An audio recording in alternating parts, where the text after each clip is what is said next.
안녕하세요. 이번 시간에는 독일 대학에서 라틴어를 전공하게 되면 배우게 되는 수업들에 대해서 간략하게 소개를 한번 해볼게요.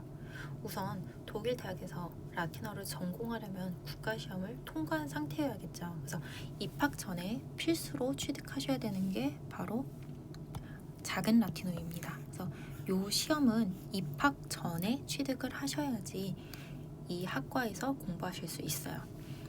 그리고 나서 작은 라틴음을 가지고 취득하고 라틴어 학과에 입학을 하게 되면 대부분 첫 학기 혹은 늦어도 1년 내지 안에는 라틴음을 취득할 것을 권고합니다. 그래서 이제 라틴음을 취득하신 다음에 그레쿰까지 취득을 하셔야 돼요. 그레쿰은 그리스어, 라틴음은 라틴어. 그래서 이렇게 세 개의 국가 시험을 패스하셔야 된다. 반대로도 마찬가지입니다. 독일 대학에서 그리스어를 전공하시는 경우에도 요 세 개를 다 가지고 계셔야 돼요. 작은 라틴음 없이 그냥 나는 바로 라틴음을 취득하겠다 하는 것도 가능해요. 근데 그만큼 시간이 더 많이 걸리겠죠. 네, 그래서 잠깐 입학하기 전에 필수로 취득해야 되는 것들에 대해서 얘기를 했어요. 입학하고 나서도 이제 취득해야 되는 것들이고, 자, 그러고 나서 이제 가장 첫 번째 수업. 자, 이제 여러 가지의 이제 수업들이 있는데 제일 먼저 배우게 되는 게 이제 기초 라틴어거든요. 그래서 이 수업은 우리가 라틴어를 준비하면서 배웠던 문법들 그리고 어휘들 이런 것들을 다시 한번 복습하는 과정이라고 생각하시면 돼요. 그래서 학교마다 조금씩 다를 수는 있어요. 근데 이제 저희 학교 같은 경우에는 주 2회고 해석 수업이 있고 어휘 수업이 있습니다. 그래서 뭐 월요일은 해석 수업, 목요일은 어휘 수업 이렇게 나뉘어요. 그래서 시험도 이제 그 해석 및 어휘 시험이 같이 나옵니다. 오타가 났네요. 어휘 시험. 그래서 이 단계에서는 뭐 대부분 다른 학교도 비슷할 것 같아요. 보통 카이사르의 텍스트를 많이 다룹니다. 그래서 갈리아 전기를 해석하는 수업이에요. 그러고 나서 이제 라틴어 1 단계로 오면 작문 그리고 해석 시험으로 나뉩니다. 그래서 이 작문 시험에서는 말 그대로 독일어를 라틴어로 번역하는 과정이에요. 그리고 이제 해석 시험에서는 이제 문법을 토대로 우리 배웠던 문법들 다시 한번 또 복습하면서 그리고 좀 더 이제 전공에 대한 세부적인 문법들을 같이 배우면서 작품을 해석을 합니다. 그래서 이것도 학교마다 다를 수는 있지만 저희 학교 같은 경우에는 키케로의 작품을 배웠어요. 그래서 이 시험 같은 경우도 두 개로 나뉩니다. 그래서 작문 시험이 따로 있고 해석 시험이 따로 있어요. 그리고 나서 이제 라틴어 2 단계로 넘어가면 여기서도 그대로 작문과 해석을 배웁니다. 그런데 이제 조금 더 텍스트가 복잡해지고 어려워지겠죠. 그러고 나서 자 이제 라틴어 3은 나중에 설명하고 라틴어 운문으로 조금 올게요. 라틴어 운문에서는 서사시를 배우거든요. 제가 제 영상에서도 굉장히 여러 번 얘기를 했었죠. 그래서 주 3회로 이루어진 수업이고 아마 이 라틴어 전공 수업 내를 통틀어 가장 학점이 높은 수업이에요. 그래서 주 3회로 이루어져 있고 운율학 수업이 있고 세미나 수업 그리고 강의 이렇게 세 가지로 나뉩니다. 그래서 뭐 예를 들어서 월요일은 뭐 운율학 수업, 수요일은 세미나, 금요일은 강의 이런 식으로 나뉘거든요. 그래서 사실 이게 너무 학점이 높고 또 이제 해야 되는 과제가 많다 보니까 사실 이 세 개를 한꺼번에 같이 공부하지 않아도 돼요. 그래서 만약에 이번 학기에는 내가 운율학만 공부하겠다. 그리고 다음 학기에는 세미나랑 강의를 같이 듣겠다. 이렇게 나누어서 공부하는 것도 가능합니다.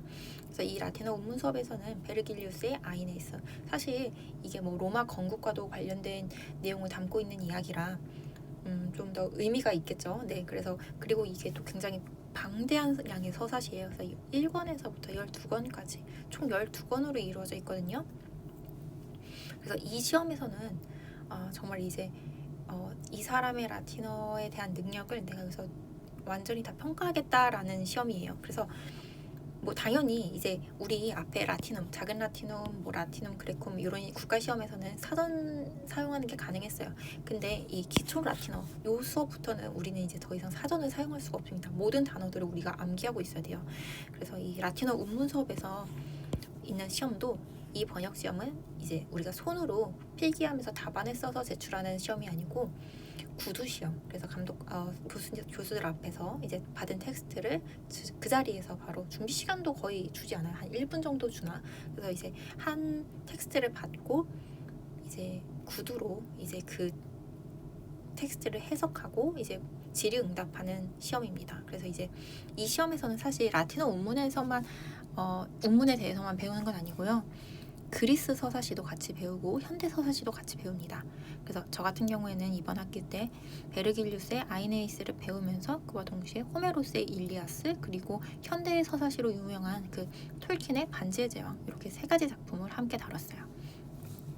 그래서 운율학 시험에서는 이 라틴어에도 운율이 있거든요. 우리 고전 시가에서도 뭐 3음보, 4음보 이렇게 뭐 음보도 나뉘고 뭐 리듬도 있고 박자도 있잖아요. 그런 것처럼 라틴어에도 그 박자가 있기 때문에 그거에 대해서 배우는 게 운율학. 그래서 운율학 시험 따로 있고 세미나랑 강의를 합해서 보는 시험. 그래서 총 2가지 시험으로 나뉘어요. 그래서 운율학 시험은 이 리듬에 맞춰서 읽는 텍스트를 받고 시마다 또 읽는 그 방법이 다르거든요. 그래서 주어진 텍스트를 받고 그 운율에 맞춰서 읽는 시험 그리고 이제 이 번역 시험 이렇게 이루어져 있습니다. 그리고 라틴어 산문을 보시면 이 산문 수업에서는 더 이상 이런 시험의 형태가 아닌 논문을 제출하는 거예요. 그래서 논문을 제출해서 시험을 대신합니다. 그래서 주 2회 있고 강의 그리고 보충 수업으로 이루어져 있어요. 자, 그리고 라틴어 3로 오면 자 이제 여기서부터는 택 1이에요. 그래서 라틴어 3를 통과하든지 아니면 라틴어 작품 수업을 통과하든지 둘 중에 하나입니다. 그래서 보시면 라틴어 3 수업은 주 2회고 장문과 해석 우리 앞에서 배웠던 라틴어 1, 2에 이어지는 수업인데 이제 가장 어려운 단계겠죠. 그래서 장문 시험이 있고 해석 시험이 있다. 그래서 요 시험 2개를 통과해야지 학점을 취득할 수 있는 거고 라틴어 작품 수업 같은 경우에는 강의와 보충 수업으로 이루어져 있어요. 그래서 이번 학기 저희 학교 같은 경우에는 오비디우스의 변신에 대해서 배웠습니다. 그래서 논문을 제출하는 거예요. 논문은 한 35,000자 정도 되는 것 같았어요. 35,000자에서 40,000자. 그래서 요 작품 수업에서는 논문을 제출하는 거기 때문에 시험에 대해서 좀 부담이 있으면 논문으로 좀 대체할 수 있으니까 조금 편하겠죠. 그래서 둘 다 학점이 가장 높거든요. 그래서 가장 학점이 높은 것들이 지금 라틴어 원문 그리고 이제 마지막 이제 이 5가지를 통과하면 초록색으로 해볼게요. 요 5가지를 통과하면 이제 이 마지막 단계인 택일 과정으로 온다. 그래서 라틴어 3 혹은 라틴어 작품 수업을 선택을 해서 시험을 통과하거나 혹은 뭐 논문을 통과한 다음에 학사 논문을 쓰는 과정으로 가게 됩니다. 이제 학사 논문 제출하고 나면 이제 졸업이겠죠. 네, 오늘 이렇게 독일 대학에서 라틴어를 전공하게 될 때 배우게 되는 작품들과 수업들 그리고 시험에 대해서 간략하게 설명을 드렸어요.